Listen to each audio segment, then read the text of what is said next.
ये क्या है? वेदांत कहता है द्वैत और अद्वैत। द्वैत और अद्वैत में 5 भेद बतलाए गए हैं। कहें पहला क्या बतलाया गया? कहें ईश्वर का जीव से नित्य भेद बतलाया गया। दूसरा बतलाया गया ईश्वर का जड़ पदार्थ से नित्य भेद बतलाया गया। तीसरा कहें जीव का जड़ पदार्थ से नित्य भेद बतलाया गया। चौथा बतलाया गया कि एक जीव का दूसरे जीव से जो है भेद। पांचवा कहें एक जड़ पदार्थ से दूसरे जड़ पदार्थ का भेद। मतलब जहां भेद रहेगा कहें वहां भक्ति नहीं रहेगी। जहां भेद से आप परिपूर्ण रहेंगे वहां भक्ति नहीं होगी। द्वैत और अद्वैत में यही अंतर है। कहें द्वैत में 2 चीजें होती है। अद्वैत में कहें एको हम द्वितीयो नास्ति। इसलिए इस प्रकार से भक्ति। बोलिए वृंदावन बिहारी लाल की जय।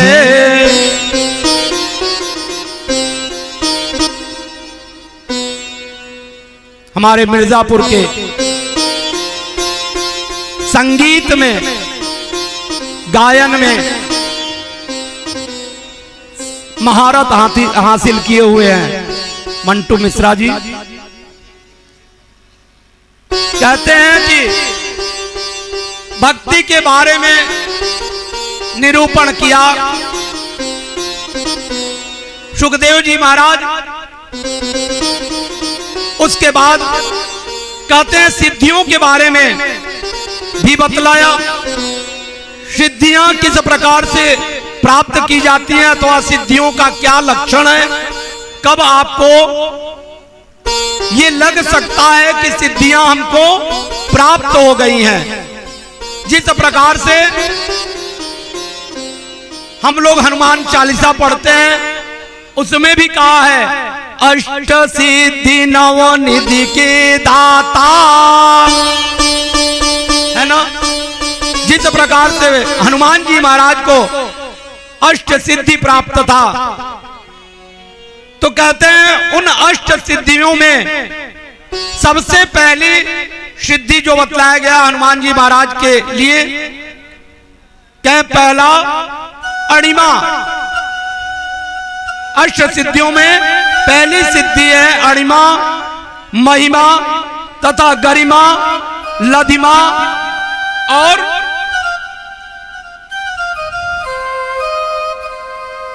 कहे प्रकाम्य। इस प्रकार से 7वीं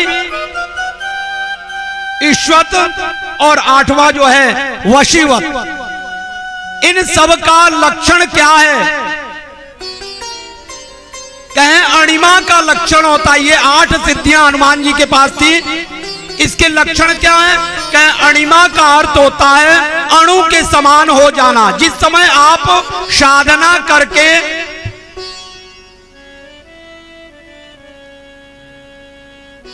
जब आप साधना कर लें और आपकी साधना सिद्ध हो जाए और अणिमा का अर्थ हुआ आप ऐसी शक्ति प्राप्त कर लें जो अपने शरीर को अणु के समान कर दे।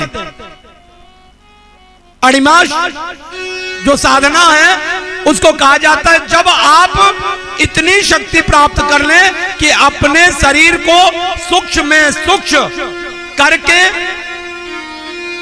आप जब बड़े से छोटा करने में आप महारत हासिल हो जाए आपको, तो ये समझ लीजिए कि अणिमा शक्ति आपको प्राप्त हो गई है, साधना आपका सध गया है। क्या अणिमा के बाद गरिमा आती है। क्या गरिमा का क्या अर्थ होता है? गरिमा शक्ति का क्या अर्थ होता है? कहें गरिमा शक्ति उसको कहते हैं कि आपका शरीर छोटा हो अथवा बड़ा हो, लेकिन भार में उतना ही हो। जैसे अभी बड़ा शरीर है, 50 किलो की आप हैं, लेकिन आप छोटा भी शरीर कर लो तो भार वही रहेगा, भले ही कद छोटा हो जाएगा लेकिन भार में अंतर नहीं आएगा। क्या अगर ये शक्ति आपको मिल गई तो आप ये करने लायक हो जाते हो कि शक्ति से आप अपने को छोटा अथवा बड़ा तो कर लिए, लेकिन अपने में भार भी उतना ही बराबर है, चाहे छोटे में आप हो जाओ अथवा बड़े में हो जाओ, वो भार आप बना सकते हो। तीसरी शक्ति कौन सी थी? कहें लधिमा। लधिमा का अर्थ होता है हल्का हो जाना। जैसा अभी हमने बताया ना कि आपका 50 किलो का वजन है, आप चाहे बड़े में रहो चाहे छोटे में, परंतु कहें वो शक्ति रहेगी कि आपका भार में कमी नहीं होगा। अब लधिमा का अर्थ होता है कि आप चाहे बड़े हो जाओ चाहे छोटे हो जाओ, आप इतने हल्के रहोगे, बड़े में भी अगर आप जितने बड़े हो उतने बड़े में अथवा छोटे में भी हो कि पवन के साथ उड़ सकते हो। पवन के जैसा, हवा के जैसा आप उड़ सकते हो, चाहे उस शरीर बृहद शरीर में रहो चाहे सूक्ष्म शरीर में रहो, आपको उड़ने का कहते हैं वो शक्ति प्राप्त हो जाती है। क्या वो है लधिमा। क्या प्रकाम्य, ये हनुमान जी को मिला था। ये 8 शक्तियां जो है, 8 सिद्धियां हनुमान जी को मिली थी। कई सिद्धियां तो बहुत प्रकार से बतलाई, कई सुखदेव जी ने तो बहुत प्रकार से सिद्धियों को बतलाया था, लेकिन वो चीजें आप सिद्धियों के बारे में जान लें, कुछ जो अंशात्मक हैं जो आपके समझ में आ जाए। अगर आपको कुछ अंश समझ में आ गया तो भागवत श्रवण करने का फल भी मिल जाएगा। कहते हैं कि अपनी इच्छा अनुसार जो है लधिमा के बाद जो शक्ति आती है, क्या उस शक्ति में आप क्या कर सकते हो? क्या दृश्य और अदृश्य हो सकते हो। कहते हैं कि दृश्य भी हो सकते हो अदृश्य भी हो सकते हो, अपने को दिखा भी सकते हो दूसरे को और ना भी दिखोगे, ये शक्ति आपको प्राप्त हो जाती है। क्या प्रकाम्य, प्रकाम्य का अर्थ होता है कि बात को समझ लेना। प्रकाम्य का अर्थ होता है कि बात को समझ लेना। कोई व्यक्ति अगर सामने खड़ा हुआ है, आपको ये बोध हो जाएगा, आपको ये ज्ञान हो जाएगा। बोलिए वृंदावन बिहारी लाल की जय। राधे राधे गोविंद गोपाला, राधे राधे गोविंद गोपाला। बस आरती थोड़ी देर। हाँ?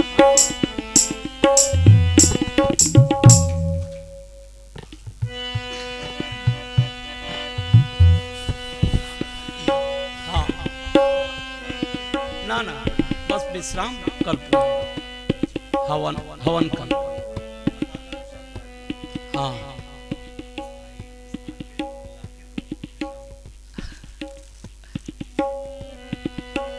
कहते हैं बात को समझ लेना।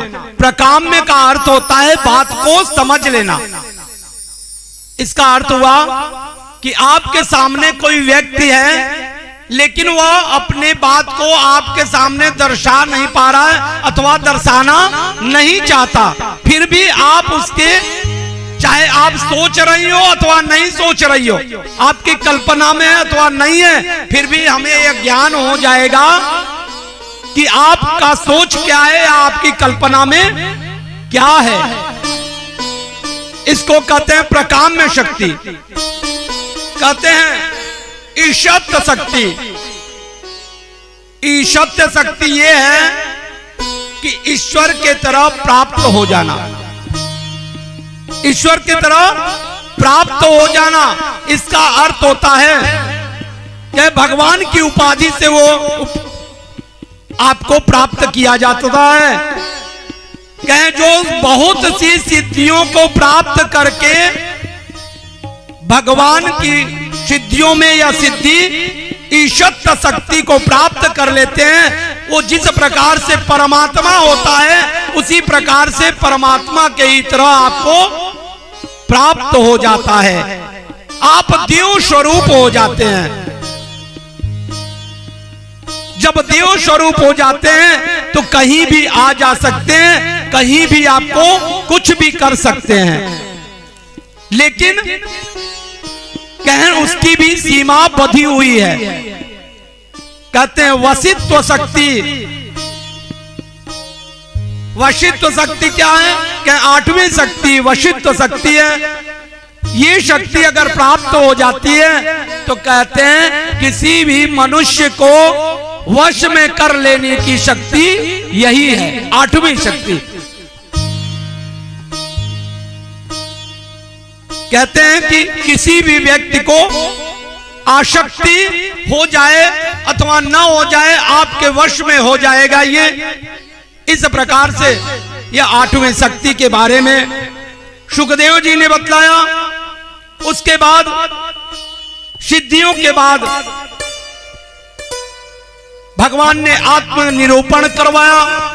उसके बाद कहते हैं कि वर्ण आश्रम के बारे में बतलाया कि वर्ण आश्रम कितने प्रकार का होता है। कहे 4 प्रकार के वर्ण आश्रम होते हैं तथा ब्राह्मण, क्षत्रिय, वैश्य और शूद्र, इन 4 वर्णों को बनाया तथा कहते हैं कि 4 आश्रम भी बनाए।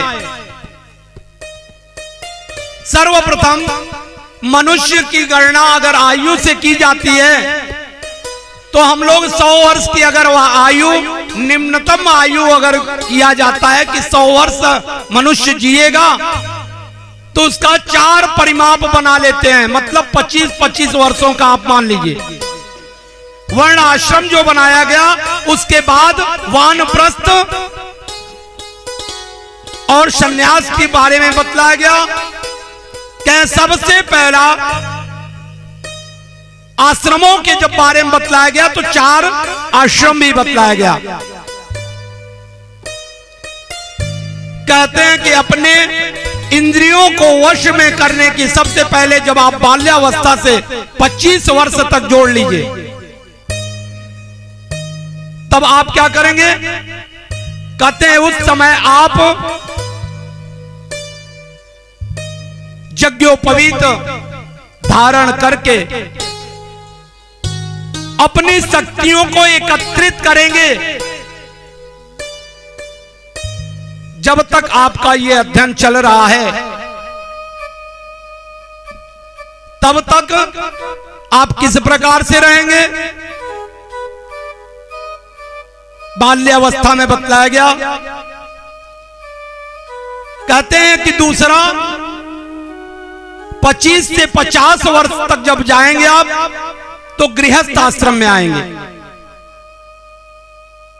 25 से लेकर के 50 वर्ष तक की गणना में कहें गृहस्थ आश्रम में अपने परिवार में, अपने समाज को देखेंगे, आप अपने व्यवहार को देखेंगे। तीसरी व्यवस्था है वानप्रस्थ आश्रम। क्या इसमें क्या है?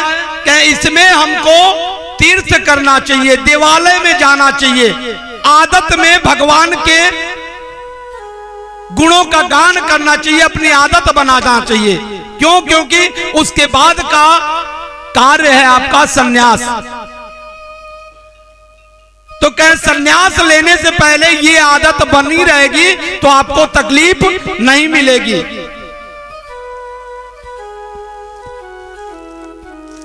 वानप्रस्थ में यही बतलाया गया कि आप तीर्थ करो, दान करो, धर्म करो। और ये जब करते करते जब आपका 75 वर्ष आयु हो जाए तो उसके बाद आप सन्यास ले लो। सन्यास में क्या कार्य रहता है? इससे विरक्ति कैसे हो, क्योंकि सारी इंद्रियों को आप वश में कर लेते हैं। वानप्रस्थ में सारी इंद्रियों को वश में करके सन्यास लेने जा रहे हैं। इसका अर्थ होता है मात्र एक ही बचा हुआ है, कहें क्या? कहें मात्र ईश्वर। तब उसका जो है आप बराबर नाम लेते रहते हैं। कहें वानप्रस्थ के बाद और सन्यास के बाद कर्म योग का निरूपण सुखदेव जी ने कहा, सांख्य योग के बारे में बतलाया, कलयुग के दोष के बारे में बतलाया।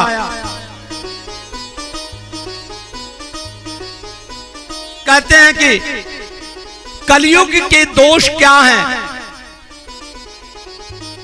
कहते हैं कलयुग के दोष के बारे में जब निरूपण करने लगे सुखदेव जी महाराज, कहते हैं बेटियों का व्यापार भी होगा, शिक्षा का व्यापार होगा, विद्वान जन नहीं मिलेंगे। विद्या अध्ययन जो किया जाएगा वो व्यापार के लिए किया जाएगा, न कि विद्वता के लिए किया जाएगा। इस तरह से कलयुग का जो है निरूपण किया गया। कई यदुवंशियों का जो है अंत का वर्णन कहते हैं भगवान कृष्ण के पुत्र शांब हुए। शांब एक बार जो है ऋषियों के पास जाते हैं और ऋषियों से हास्य करते हैं, क्योंकि शांब जो है बहुत ही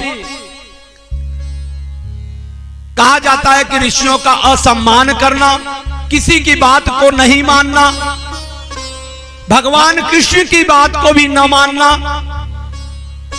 भगवान कृष्ण से द्वेष रखना स्वयं। जब उनका पुत्र ये शांब हुआ तभी प्रभु को ये ज्ञान हो गया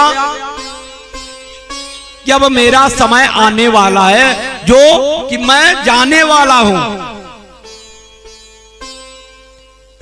ये ज्ञान हो गया था प्रभु को। शांब को समझा रहे थे, शांब उनको कुछ भी बोल दे। देखिए जब परिवार में पुत्र हो जाए और परिवार में पुत्र अपने अनुरूप न होना तो बड़ा कष्ट होता है। इस प्रकार से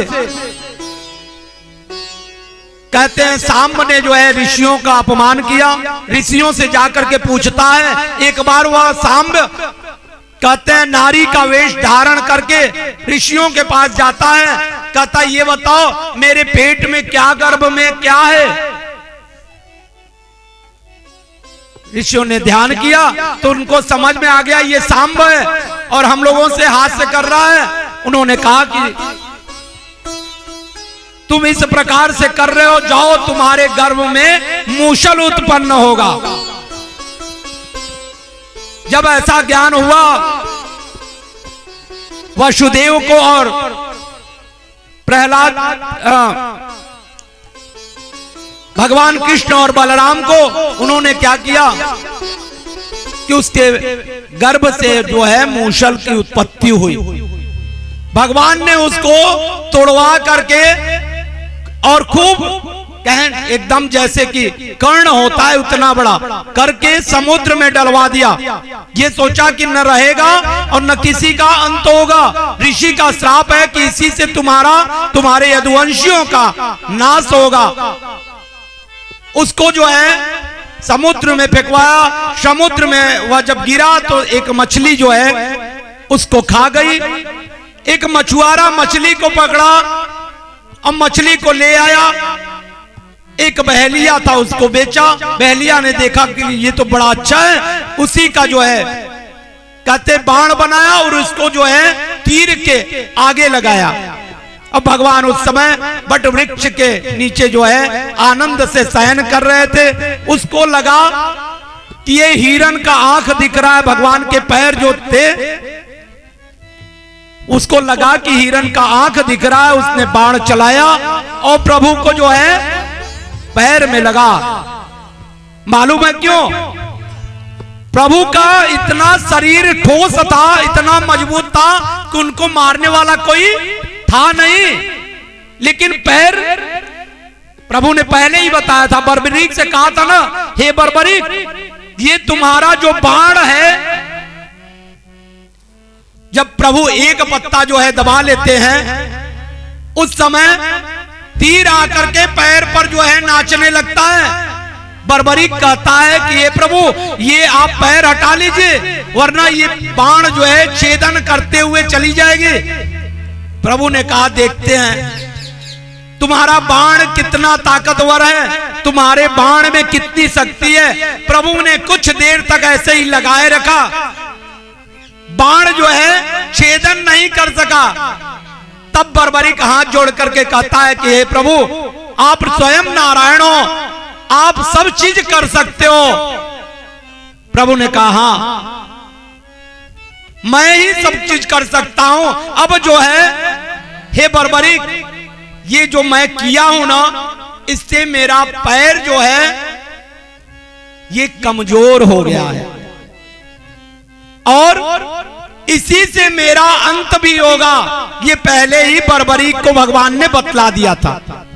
तो जब बाण लगा तो उसी पैर में लगा, बाण लगा उस समय जो है सारे यदुवंशियों को बता दिए थे प्रभु कि अब अंत होने वाला है, संभल जाओ तुम लोग भी।